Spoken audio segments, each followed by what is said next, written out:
할렐루야. 아멘. 네, 반갑습니다. 아멘.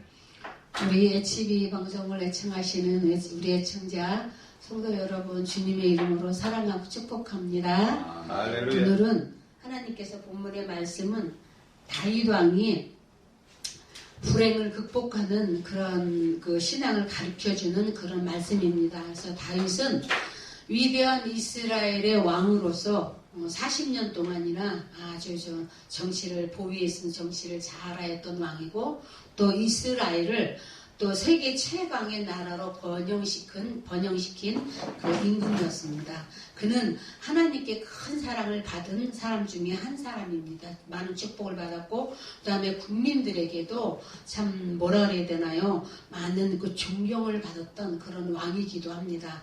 그래서 다윗은 인간이 누릴 수 있는 영광과 명예와 권능과 이런 모든 것들을 다 누린, 권세도 누리는 최강의 왕으로서 인정받는 그런 삶을 살았습니다. 그런데 이 다윗 왕에게도 비극의 밤이 왔던 것을 알 수가 있어요. 그래서 우리가 이 고난이라고 하는 문제를 통하여서 이 다윗은 홀로서 하나님을 향하여서 무엇이라고 말씀하느냐면, 여호와여, 내가 주를 높일 것은 주께서 나를 끌어내사 내 대적으로 인하여 기뻐하지 못하게 하십니다 라고 호소를 했습니다. 내가 주께 부르짖음에 나를 고치셨나이다 라고 말씀을 했습니다. 다윗은 여기에서 큰 원수 대적을 만났다고 했습니다. 그 큰 원수의 대적이라고 하는 것은 누구냐면요, 질병을 말해주고 있어요. 질병을 말해주고 있는데, 중병에 걸려서 침대에 눕는 그런 신세가 되었던 사람이 다윗이었습니다. 그랬었을 때 그 다윗은 아무것도 할 수 없었습니다. 근데 그 전에 다윗은 아무리 강한 군대라 할지라도 자기의 지혜와 능력으로 해결할 수 있었으나, 자기 속에 있는 질병은 내가 어찌할 수 없었던 것을 대적을 내가 어찌할 수 없습니다라고 고백을 하는 것입니다. 다만 하나님 앞에 망군의 여호와 하나님을 향하여 눈물로 호소하는 길밖에 없다라는 것을 다윗은 너무도 잘 알았습니다. 그래서 3절 말씀에 보면은요, 무엇이라고 말씀했느냐면, 여호와 하나님께서 내 영혼을 음부에서 끌어내서 살리사 무덤으로 내려가지 않게 하셨다라고 말씀을 했습니다. 음부에서 영혼이 헤매이며 절망해서 갈 길을 몰라 할 때 여호와 하나님께서 그를 건져내어 살리신 것입니다. 음부의 골짜기에서 무덤을 향하여 내려가는 그런 그 처절한 불행 속에서도 다윗은 하나님의 은총을 받았던 것을 알 수가 있습니다. 그래서 여호와 하나님으로 인하여 고난의 언덕을, 이 아픔의 언덕을 어떻게 하면 내가 고난의 언덕을 잘 이겨나갈 수 있을까라고 고민을 하는 것이 우리의 인생입니다. 그런데 우리가 인생이 있어서, 누구나 할 것 없이 인생이 있어서 고난은 어떤 것이며 어떻게 극복해야 할 것인 것을 우리가 잘 알아야 합니다. 그래서 우리가 하나님 앞에, 고난은 누구에게나 온다라는 것입니다.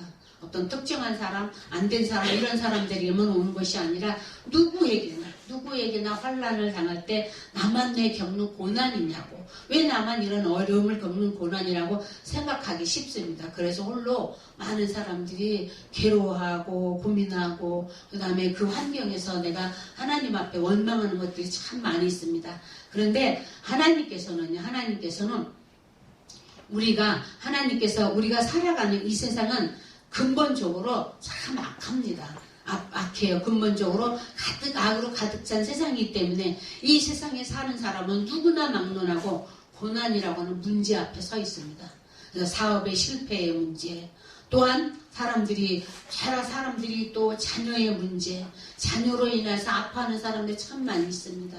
내 자녀가 성공해서 아름다운 삶을 살아야 되는데 성공은 고사하고 간에 나를 핍박하는 자녀가 되기도 하고, 부모를 홀대하는 자녀가 있는가 하면, 또 자녀가 아파서 내가 너무너무 힘들어서 내 자녀가 아파서 그 자녀에게 내가 어떻게 해줘야 될까라는 고민하는 것들도 있고, 자녀의 진로를 놓고 고민하는 사람들이 있고, 이 세상에는 모든 사람들이 자녀로 인해서 고난받는 사람이 있습니다. 또한 그 뒤에는 즐거운 일도 있겠지요. 근데 우리가 하나님 앞에 이 자녀로 인해서 오는 오는 고난과 또한 더 나아가서 우리가 또 무엇이 있습니까? 아내로 인하여 오는 고난과 남편으로 인하여 오는 고난과 이런 가정의 문제로 인하여서 오는 고난들이 참 많다고 하는 것입니다.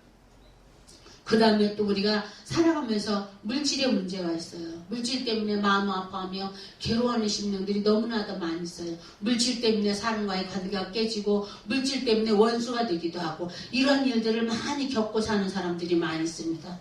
또한 내가 원하지 않아도 질병으로 인해서 병으로 인해서 안타까움에 괴로워하며 근심하며 염려하며 처절한 삶을 살아가는 사람들이 많이 있습니다. 그 고통스러운 삶을 살아가며 눈물 흘리며 고통하는 많은 이들이 있습니다. 그러나 이런 고난의 문제를 우리가 극복하고 새로운 희망을 찾아 나서는 그런 진정한 희망을 찾아 나가는 사람이 진정한 행복을 누릴 수가 있습니다. 그래서 오늘 성경에 보면 마가복음 7장에 보면은요, 누가 있느냐면요, 마가복음 7장 24절부터 30절에 보면은요, 예수님이 두로와 지방으로 가시다가 쉬시려고 거기를 갔습니다. 그런데 더러운 귀신 들린 딸을 둔 어머니가 예수님, 내 딸을 귀신 들린 내 딸을 고쳐주시옵소서라고 간절히 애청을 합니다. 간구합니다. 그랬을 때 예수님께서 무엇이라냐? 야! 너는 걔 같은 여인이 아니냐? 그 여인은 헬라인이요, 수로보닉의 여인이요, 유대 민족과 아주 적대적인 관계를 가지고 있는 그런 여인입니다. 그런데 예수님께서 야, 안 된다. 너는 걔 같은 여인이다. 어떻게 자녀로 먼저 배부르게 할지니 자녀의 떡을 취하여 걔들에게 던짐이 마땅치 아니하다라고 얘기를 했었습니다. 그랬을 때 이 가나안 여인이 뭐라고 얘기했냐면, 맞습니다, 주님. 개들도 주인의 상에서 떨어지는 부스러기를 먹습니다. 예수님, 내 딸을 고쳐주시옵소서라고 간절히 하나님 앞에 부르짖으며 예수님 앞에 부르짖었던 것을 알 수가 있습니다. 우리가 하나님 앞에 이 수로보닉의 여인의 그 믿음을 우리가 한번 다시 생각해 봐야 됩니다. 얼마나 겸손한지 몰라요. 관둬버리고 나가버리면 끝나는 거죠. 그럼에도 불구하고 이 수로보닉의 여인은 하나님 앞에 겸손함으로 맞습니다. 개들도 주인의 상에서 떨어지는 부스러기를 먹습니다. 예수님, 고쳐주세요. 그래서 그 자녀의 문제를 놓고 예수님 앞에 간절히 간청하였더니 예수님께서 그 수로보닉의 여인, 귀신 들린 딸을 고쳐주시는 장면들이 나옵니다. 우리가 믿음의 삶을 살아가면서 우리는요, 참 무엇이라고 얘기할 수 있느냐면, 어떤 문제가 부딪혔을 때 내 자존심, 내 자아로 인하여서 나를 힘들게 하고 내 자존심을 건드리고 하는 일에 있어서 우리가 견디지 못하고 뛰쳐나가고 그 자존심으로 인해서 관계가 깨지는 일들이 너무나도 많이 있습니다. 사랑하는 여러분들, 우리가 하나님 앞에 이 수로보닉의 여인은 하나님 앞에 겸손함으로 옷 입음으로 말미암아 하나님 앞에 기적을 체험하는 일들을 겪었던 것을 알 수가 있습니다. 여러분들이 또 잘 아는 엘리사의 생도의 아내가 엘리사의 그 제자의 아내인 그 자기의 아들이 죽었는데 그 아들이 죽는 것이 아니라 엘리사가 죽었습니다. 엘리사가 죽었는데 엘리사가 죽은 것으로 인해서 체주가 와서 엘리사의 빚을 갚아라. 근데 남편이 죽은 것도 힘들어서 어려운데 네 아들을 내가 데려가겠다, 그렇게 얘기를 하는 거예요. 그러니까 이 엘리사의 생도가 자기 남편이 죽은 것도 안타까운데, 그래서 엘리사에게 찾아가서, 엘리사 선생님, 내 아들이 지금 이렇게 체주로 인해서 내 남편이 죽은 것도 힘들고 어려운데 내 아들을 지금 체주가 와서 데려가겠다고 합니다. 엘리사 선생님, 내 아들을 어떻게 해주세요. 우리의 가정이 어떻게 하면 됩니까? 라고 이 엘리사 선생님에게 자문을 구했어요. 그랬더니 예수님께서, 이 엘리사 선생님이 뭐라고 얘기를 하느냐면, 너희 집에 무엇이 있느냐? 네, 기름이 있습니다. 기름을 가져와라. 그래서 그 기름을 가지고 계속해서 있는 대로 가져와라. 너희 집에 있는 그 그릇을 있는 대로 가져와. 다 가져왔어요. 가져왔더니 예수님께서 하나님 엘리사를 통해서 그 가정의 기름병이 마르지 않는 것을 알 수가 있습니다. 그래서 그 체주의 빚도 다 갚는 장면들이 나옵니다. 우리가 인간의 생각, 상식적으로는 있을 수 없는 일이죠.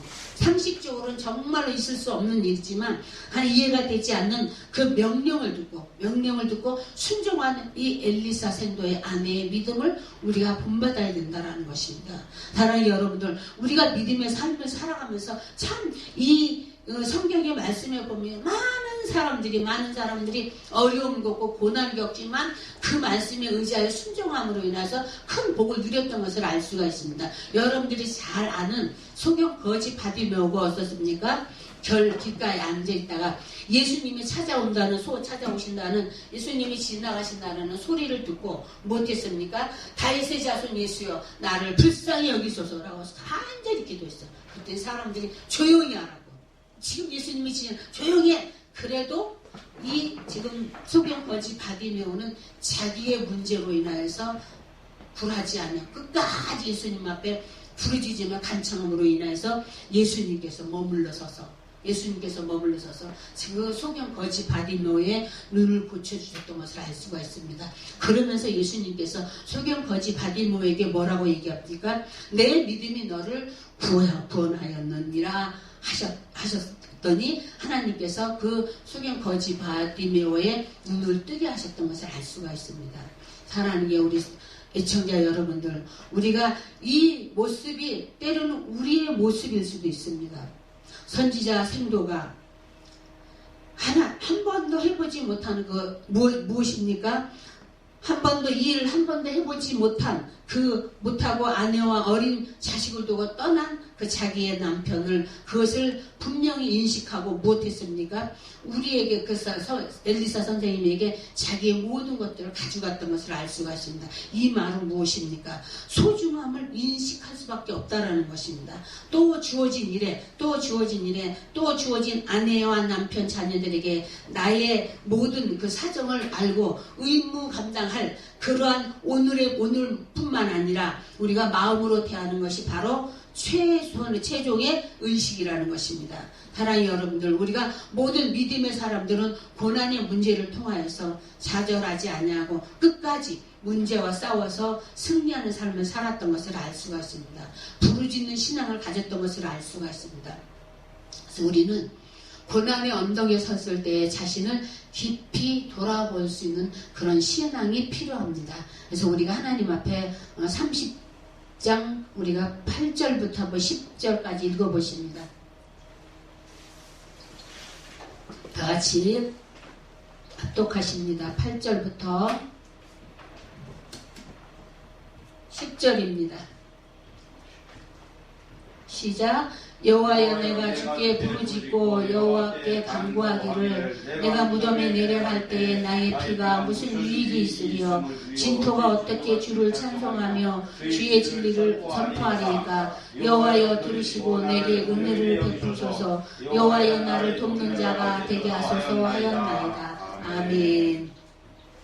우리가 고난의 언덕에 있을 때는요, 우리가 깊은 밤에도 불행이 지나간 후에도 우리가 승리를 얻기 위해서 하나님 앞에 기도를 해야 됩니다. 그래서 하나님 앞에 이 다윗은 여호와여, 내가 주께 부르짖고 여호와께 간구하기를 내가 무덤에 내려갈 때에 나의 피가 무슨 유익이 있으리요? 그러면서 하나님께서 여호와여, 들으시고 나를 긍휼히 여기소서. 여호와여, 나를 돕는 자가 되게 하소서라고 하나님 앞에 간절히 기도하였던 것을 알 수가 있어요. 우리가 믿음의 삶을 살아가면서 이런 고난이 오고 문제가 왔을 때 우리는 어떤 신앙이 참 중요하냐면요, 나를 다시 한번 돌이켜보는 것이 중요한 것입니다. 내 자신을 돌이켜보는 것. 그래서 하나님의 뜻이 이 고난을 통해서 하나님께서 나에게 원하시고자 하시는 뜻이 무엇인지 우리가 분별할 수 있는 그런 신앙이 참 중요하다는 것입니다. 하나님께서는 우리의 작은 일까지도 섭리하고 계시고 지키신다라는 줄 우리가 알아야 됩니다. 그래서 우리는 하나님 앞에 우리가 이 어려움을 통해서 하나님께서 우리에게 인도하시는 것이 무엇인가? 하나님이 나에게 원하시는 것이 무엇인가 잘 분별할 수 있는 저와 여러분들이 되시기를 예수님의 이름으로 부탁을 드립니다. 그래서 오늘 성경에 보면은요, 이 노여움은 잠깐이요, 그의 은총은 평생이로다. 지금의 아픔의 고난은 잠깐이요, 그의 은총은 평생이로다. 울음이 깃들지라도 아침에는 기쁨이 오리로다 라고 호소를 했습니다. 우리가 기도하지 않으면, 저녁에 기도하지 않으면 결코 아침의 기쁨을 맛볼 수가 없다라는 것입니다. 다윗은 여호와께 부르짖음에 하나님께서 고쳐주셨다고 고백을 하는 것을 알 수가 있습니다. 피할 수 없는 환난이 닥칠 때, 인생의 고난 속에서 우리가 헤매일 때, 어둠 속에서 절망하고 있을 때 우리는 하나님께 부르짖는 아름다운 믿음의 성도들이 되시기를 예수님의 이름으로 부탁을 드립니다. 그래서 성경에 보면은요, 시편에 50편에 보면은 무슨 말씀이 있느냐면 환난 날에 나를 부르라. 내가 너를 건지리니 내가 나를 영화롭게 하리라. 마땅히 우리가 환난을 당할 때 여호와께 부르짖어 구원을 받아야 합니다. 우리가 어려움이 있습니까? 고난이 있습니까? 지금의 어떤 문제로 인해서 내가 신음하며 절망하는 문제 속에 있습니까? 하나님 앞에 우리가 구하셔서 우리의 불행과 우리의 아픔을 구원해 주실 분은 오직 하나님인 것을 믿고 하나님 앞에 나아가시는 우리 믿음의 성도들이 되시기를 예수님의 이름으로 부탁합니다. 그래서 성경에 보면은 구하라 주실 것이요, 찾으라 찾을 것이요, 문을 두드리라 열릴 것이요, 찾는 이가 찾을 것이요, 두드리는 이에게 열릴 것이다 라고 말씀을 했습니다. 우리 하나님 앞에 우리는, 이 다윗은 뭐라고 했습니까? 하나님 앞에 주께서 나의 슬픔을 변하여 춤이 되게 하시며 나의 벼옷을 벗기고 기쁨으로 띄우셨도다 라고 말씀을 했습니다. 하나님, 우리 여러분들 하나님 앞에 신앙의 눈을 들어서 우리가 하나님을 바라보며 기쁨과 찬송이 나오게 됩니다. 하나님을 바라보지 않으면은요, 절대 기쁨이 나오지 않습니다. 찬송이 나오지 않습니다. 나만이 알고 있는 아픔들이 누구에게나 있습니다. 그럴 때 우리는 하나님 앞에 철두철미하게 하나님 중심의 삶을 살아갈 때, 하나님을 바라볼 때 하나님은 나의 편이 되신다는 것을 여러분들은 늘 깨달으시면서 우리에게 주신 환난이 우리에게 하나님 앞에 큰 은혜가 됨을 믿으시면서 사랑의 여러분들의 신앙생활은 하나님 앞에, 여러분들이 삶이 하나님 앞에 열매로 가득 채워진 우리 믿음의 권속들이 되시고, 마지막으로는 하나님께서 우리 하나님 앞에 우리가 어려움이 있을 때 우리의 인생을 하나님 앞에 맡겨야 된다는 것입니다. 어떤 문제가 주어질 때 우리는 맡기지 않기 때문에, 내가 신뢰하지 않고 온전히 맡기지 않기 때문에 그 문제 해결을 받지를 못할 때가 많이 있습니다. 우리가 건강이나 질병이나 여호와께 맡길 때 하나님께서 우리의 삶을 축복해 주시는 것을 여러분들이 그 은혜를 받는 저와 여러분들이 되시기를 예수님의 이름으로 부탁을 드립니다. 맡긴다라는 것은 내가 신뢰한다라는 것이, 내가 아파서 병원에 갈 일이 있어요. 병원에 갔는데 의사보다 하나님을 더 믿는 믿음을 갖는 사람은 어떻습니까? 우리는 많은 사람들이 병원에 가면은 하나님보다 의사를 더 귀하게 여겨요. 그래서 그 의사 선생님이 내 병을 고쳐주다가 막 나와서 막 그냥 진짜 전도 아닌 전도를 해요. 아닙니다. 그 의사의 손길을 주관하신 이가 하나님인 것을 믿어야 된다는 것입니다. 믿어지는 믿음을 갖는 저와 여러분들이 되시기를 예수님의 이름으로 부탁을 드립니다. 내 자녀의 길도, 내 남편의 길도, 해결하지 못하는 문제도 하나님이 함께 하시면 된다는 믿음을 가질 때 하나님이 역사해 주신다는 것을 여러분들이 깨달으면서, 오늘 시편 37편에 보면은 무슨 말씀입니까? 내 길을 여호와께 맡기라. 여호와께, 내 길을 여호와께 의뢰하면 여호와께서 내 마음의 소원을 이루어 주신다. 내 길을 여호와께 맡기라. 모든 길을 주님께 맡기면 주님께서 우리를 인도해 주신다라는 것입니다. 사랑하는 여러분들, 우리가 하나님 앞에 믿음의 삶을 살아가면서 우리는 어떤 문제를 만날 때마다, 어떤 고난이 있을 때, 이 세상의 삶을 살아가면서 고난이 없다라는 것은 거짓말입니다. 문제가 없다라는 것은 거짓말하는 사람입니다. 나는 참 행복합니다. 아무 문제가 없습니다. 그런 사람은 거짓말입니다. 고난 속에서 주님을 만남으로 인해서 내가 행복하고, 고난 속에서 주님을 찾음으로 내가 행복할 수 있지, 주님을 배제하고는 절대적인 행복이 없습니다. 절대적인 기쁨이 없습니다. 사랑하는 여러분들, 우리가 믿음의 삶을 살아가면서 우리는 내가 지금 삶에 있어서 징계가 올 때, 어려움이 올 때, 그 징계는 하나님을 의지하는 기회가 된다는 것을 여러분들이 깨달으시면서 하나님 앞에 모든 것을 맡기는 조건이 되고, 여러분들이 그 아픔을 통해서, 고난을 통해서 더 겸손하셔서 여러분들이 하나님 앞에 영광을 돌려드리는 아름다운 축복의 우리 믿음의 권속들이 되시기를 예수님의 이름으로 축원합니다. 아멘. 기도하십니다.